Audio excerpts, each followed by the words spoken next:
अस्सलाम वालेकुम, मैं जावेद आलम। स्वागत है आप सभी का MIM न्यूज़ चैनल में। और इंडिया मजलिस इत्तेहादुल मुस्लिमीन से जुड़ी हुई न्यूज़ लेकर मैं आज हाजिर हूं। उससे पहले आपसे गुजारिश है कि अगर आप हमारे चैनल को सब्सक्राइब नहीं किए हैं तो प्लीज़ चैनल को सब्सक्राइब कर लें और वीडियो को लाइक ज़रूर करें।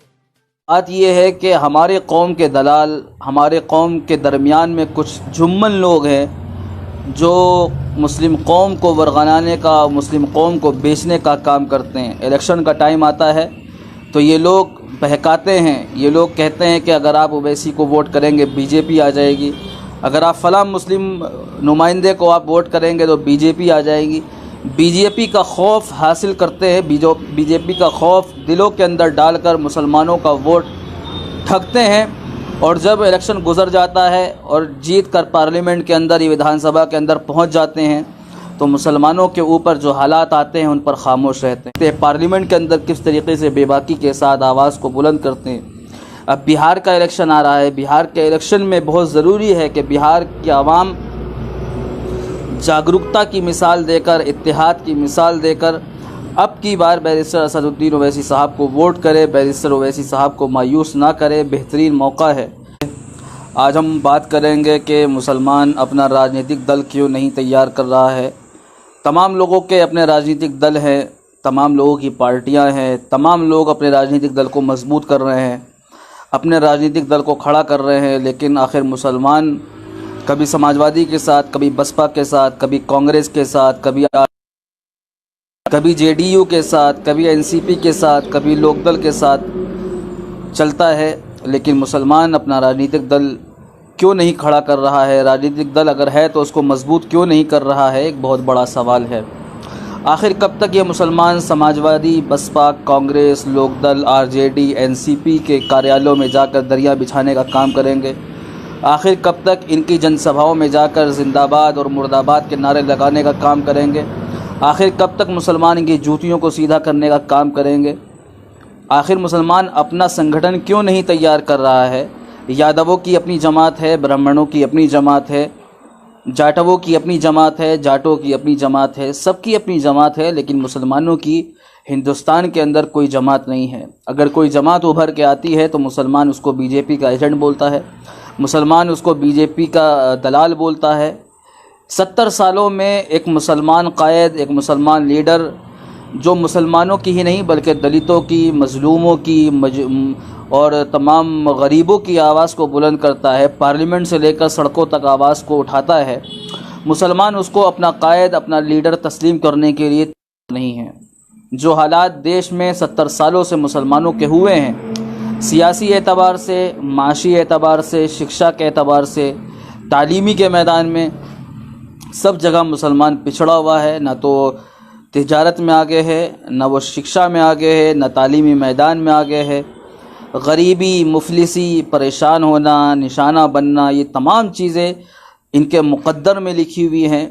और बात यह है कि हमारे कौम के दलाल, हमारे कौम के दरमियान में कुछ जुम्मन लोग हैं जो मुस्लिम कौम को वरगलाने का, मुस्लिम कौम को बेचने का काम करते हैं। इलेक्शन का टाइम आता है तो ये लोग बहकाते हैं। ये लोग कहते हैं कि अगर आप ओवैसी को वोट करेंगे बीजेपी आ जाएगी, अगर आप फलां मुस्लिम नुमाइंदे को आप वोट करेंगे तो बीजेपी आ जाएगी।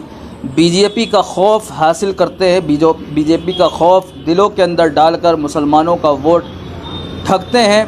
और जब इलेक्शन गुजर जाता है और जीत कर पार्लियामेंट के अंदर या विधानसभा के अंदर पहुंच जाते हैं तो मुसलमानों के ऊपर जो हालात आते हैं उन पर खामोश रहते हैं। आज़म खान साहब जेल के अंदर कैद हैं, अभी तक उनकी रिहाई नहीं हुई है।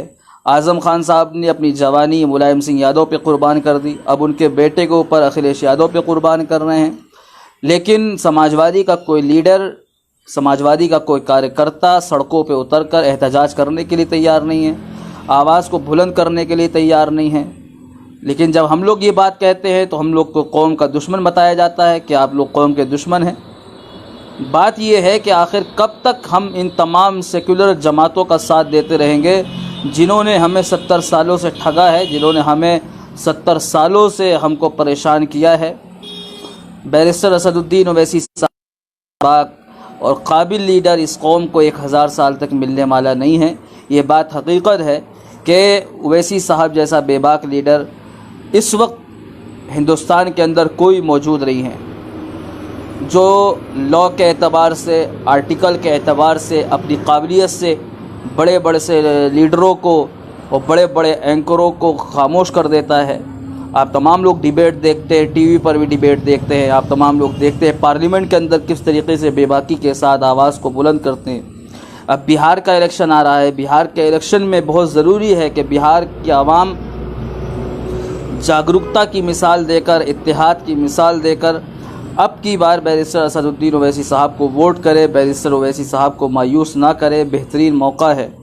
और ख़ास तौर से जो सीमांचल के हालात हैं, सीमांचल का जो एरिया है बहुत पिछड़ा हुआ एरिया है, उस एरिया के डेवलपमेंट के लिए, वहाँ की आवाम के लिए आप तमाम लोग वोट करिए, सपोर्ट करिए, ज़्यादा से ज़्यादा ओवैसी साहब को मजबूत करिए। इंशाअल्लाह ताला एक दिन आएगा कि इंशाअल्लाह हम तमाम लोग मुत्तहिद होकर ओवैसी साहब को मजबूत करेंगे। और वक्त के हालात को देखिए, वक्त की नज़ाकत को समझिए और आज तमाम लोग बैरिस्टर असदुद्दीन ओवैसी साहब को ज़्यादा से ज़्यादा वोट और सपोर्ट करिए। जो लोग सऊदी में रहते हैं, दुबई, कुवैत, मस्कत, बहरीन या जो है गल्फ़ में रहते हैं या बाहर रहते हैं, मुंबई में रहते हैं या दिल्ली में रहते हैं, वो लोग अपने अपने घरों पर फ़ोन करें और अपने तमाम रिश्तेदारों को बताएं कि जो भी ओवैसी साहब का कैंडिडेट आएगा, आप तमाम लोग उनके कैंडिडेट को वोट और सपोर्ट करिए और दुआओं का एहतमाम करिए। बहुत शिद्दत से बिहार के इलेक्शन की जो है तैयारी भी चल रही है और इंतज़ार भी है, लेकिन अल्लाह की ज़ात से उम्मीद है कि इंशाअल्लाह ज़ालिमों का ख़ात्मा होगा। जिन लोगों ने जुल्म किया है, जो ऐवानों के अंदर ऐसी ज़ुबानें बोलते हैं और जो ख़िलाफ़ बोलते हैं, इंशाअल्लाह उन तमाम लोग का ख़ात्मा होगा और इंशाअल्लाह ज़ालिमों की हुकूमत इंशाअल्लाह ताला ज़रूर ख़त्म होगी, ज़ालिमों का इंशाअल्लाह ख़ात्मा होगा। लेकिन आप तमाम लोग को मुत्तहिद होने की, मुनज़्ज़म होने की ज़रूरत है। अपनी जमात को, अपनी क़यादत को मज़बूत करने की ज़रूरत है, अपने सियासी दल को मज़बूत करने की ज़रूरत है और वक्त के हालात के तकाज़े को समझिए, अपनी जमात को मज़बूत करिए। और हमारे बहुत सारे दोस्त हैं जो हमारे साथ इंडिया से भी जुड़े हुए हैं और बाहर से भी जुड़े हुए हैं। मैं तमाम दोस्तों के सलाम का जवाब भी दे रहा हूँ। वालेकुम अस्सलाम व रहमतुल्लाहि व बरकातुहू। आप तमाम लोग हमारी पोस्टों को लाइक और शेयर करते हैं, मैं आप तमाम लोग का शुक्रगुज़ार हूँ, आपकी मोहब्बतों का ममनून और मशकूर हूँ।